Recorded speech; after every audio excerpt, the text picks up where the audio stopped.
Good morning, सत श्री अकाल, नमस्कार, आदाब दोस्तों।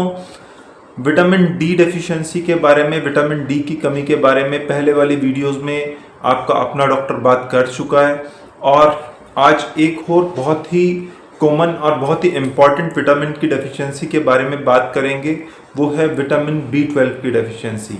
स्पेशली अगर आप शाकाहारी हैं, आप वेजिटेरियंस हैं, तो वेजिटेरियंस में विटामिन B12 की डेफिशिएंसी बहुत कॉमन है।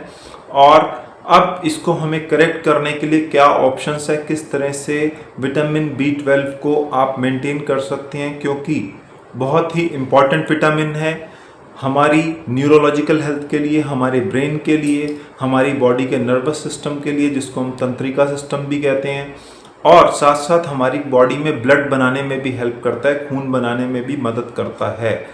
हमारी माउथ के लिए इम्पॉर्टेंट है, हमारी म्यूकोजा के लिए इम्पॉर्टेंट है, तो बहुत इम्पॉर्टेंट विटामिन है। और वेजिटेरियन लोगों में जो नॉनवेज नहीं खाते हैं, प्लांट बेस्ड डाइट लेते हैं, उनमें विटामिन B12 डेफिशिएंसी कॉमन है और बंदे को पता नहीं चलता। अगर आपको विटामिन B12 टेस्ट कराया है और आपकी वैल्यू लेस देन 100 आ रही है, तो वो मानो कि आप you are severely deficient in vitamin B12, मतलब आपको सीवियर विटामिन B12 की डेफिशिएंसी है। अगर वैल्यू 100 से कम आ रही है, आपने खून टेस्ट होना दिया, वैल्यू आई 100 से कम, मतलब सीवियरली डेफिशिएंट हैं। तो मैंने ये बात बताई कि क्या क्या खतरे हो सकते हैं, न्यूरोलॉजिकल हेल्थ के लिए ज़रूरी होता है हमारी। तो उस कारण से आपको हो सकता है कि बहुत ज़्यादा वीकनेस लगती हो, खून की कमी हो जाए, या पैरों में सुनपन आने लगे, नमनेस आने लगे, जलन लगने लगे, बर्निंग लगने लगे। और स्पेशली अगर आपको डायबिटीज़ है, तो डायबिटीज़ में तो विटामिन B12 लेवल को कंट्रोल रखना बहुत ज़रूरी है, क्योंकि डायबिटीज़ अपने आप में न्यूरोपैथी का बहुत बड़ा कारण है। डायबिटिक न्यूरोपैथी अपने आप में नमनेस करती है, बर्निंग करती है, पैरों में सुनपन ले आती है, और विटामिन B12 डेफिशिएंसी मिलके दोनों एडिटिव काम करते हैं। तो विटामिन B12 डेफिशिएंसी को हमें किस तरह से करेक्ट करना है, या हमें डेफिशिएंट होने से किस तरह से बचना है, तो हमारे पास दो ऑप्शंस होते हैं, या तो हम गोली खाएं या फिर इंजेक्शन खाएं। तो पेशेंट को कब यूजुअली इंजेक्शन ले लेना चाहिए, बड़ा क्लियर माइंडसेट रखें। हम लोग क्या करते हैं, मैं हमेशा ऐसे करता हूं कि अगर वैल्यू लेस देन 100 है तो इंजेक्टेबल फॉर्म उसकी देना पसंद करते हैं। ऑल्टरनेट डेज पे विटामिन B12 के इंजेक्शंस आते हैं, विटामिन C के कॉम्बिनेशन में, या इंडिविजुअल विटामिन B12 के भी आते हैं।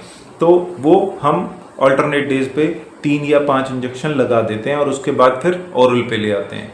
लेकिन मैं तो यही कहूँगा कि बेस्ट तभी जब सीवियर डेफिशिएंसी है, 100 से कम वैल्यू है, तो injectable form is the best. क्योंकि हम गोली ले रहे हैं तो ज़रूरी नहीं है कि गोली एब्जॉर्ब हो रही हो, उसमें से विटामिन, हमारी म्यूकोजा इतनी अच्छी हो कि हमारा पेट उस दवाई को एब्जॉर्ब कर पा रहा हो। प्लस खाने वाली दवाई से इफ़ेक्ट भी थोड़ा टाइम बाद आएगा, और बंदा उसको बीच बीच में अगर ब्रेक कर देगा, एक आधे पत्ते से 8-10 गोली से इफ़ेक्ट नहीं आता है। तो लेकिन ओरल फॉर्म्स भी हमारे पास अवेलेबल हैं। तो ओरल वाली जो हमारी 1500 माइक्रोग्राम की कैप्सूल्स आते हैं विटामिन B12 के, मिथाइल कोबालामीन के, उससे वो कमी पूरी हो सकती है और हम बच सकते हैं। तो हमारे पास इंजेक्टेबल फॉर्म में भी हुआ, ओरल फॉर्म में भी हुआ, और एक नेज़ल स्प्रे भी आता है, लेकिन वो अभी ईजिली एक्सेसिबल नहीं है। कितना इफेक्टिव है ये नहीं कहा जा सकता। लेकिन ध्यान रखने वाली बात यह है कि अगर आप इंजेक्टेबल फॉर्म ले रहे हैं तो हमेशा एक बार सेंसिटिविटी टेस्ट ज़रूर करा लें, और एक्सपर्ट के अंडर में जाके, एक्सपर्ट के सुपरविजन में जाके इंजेक्टेबल फॉर्म लें। क्योंकि किसी भी इंजेक्टेबल फॉर्म का बहुत एकदम से सीवियर एलर्जिक रिएक्शन भी हो सकता है, होता वो रेयर है लेकिन हो सकता है। तो विटामिन B12 की डेफिशिएंसी से पहली चीज़ ये है कि हमें बचना है, और ऐसा ना हो कि हम डेफिशिएंट होके उसके फीचर्स बहुत ज़्यादा आ जाएं। स्पेशली वेजिटेरियंस लोग ध्यान रखें, और शुगर वाले लोग ध्यान रखें।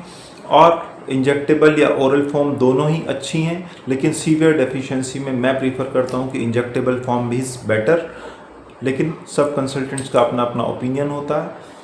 आप भी देखिएगा, किसी अच्छे एक्सपर्ट ओपिनियन के अगर नीड हो तो ज़रूर लीजिएगा।